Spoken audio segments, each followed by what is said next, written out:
Hello and good day mga kahati. So for today, papakita ko sa inyo another new design from Hati Diary. So ito yung kanyang itsura in front. Napakaganda. So this is a body shaper from Hati Diary. And ganito pala yung itsura ng likod niya. Wow! So diba sobrang sexy. Pa-crossback na nga yung kanyang mga strap. And talagang ayan, oh, hakab na hakab ito sa ating katawan. Naman yung mga trending outfit for the day. Because of, ayan, kila Shubi, ganito yung mga suot nila, mga romper and body shaper. And alam niyo ba, malaki may tutulong sa atin ng ganitong klaseng mga body shaper kung hindi tayo confident sa ating katawan.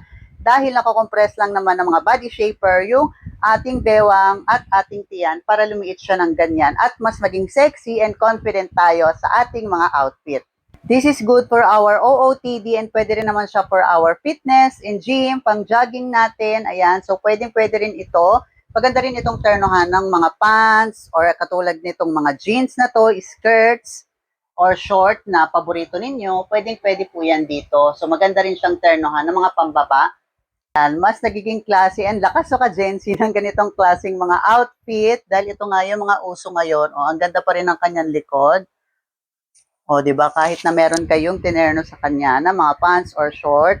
Kagandahan sa mga body shaper na ito is, ayan, seamless yung kanyang mga pagkakatahi. Maganda rin yung tela, hindi siya yung manipis, hindi siya nagka-transparent, and wala po akong panloob. But as you can see, ayan, mukha akong merong panloob kasi hindi nga siya manipis. Breathable nga rin ang tela nito, kaya hindi kayo masyadong maiinitan or masyadong masisikipan kahit na body shaper yung suot ninyo.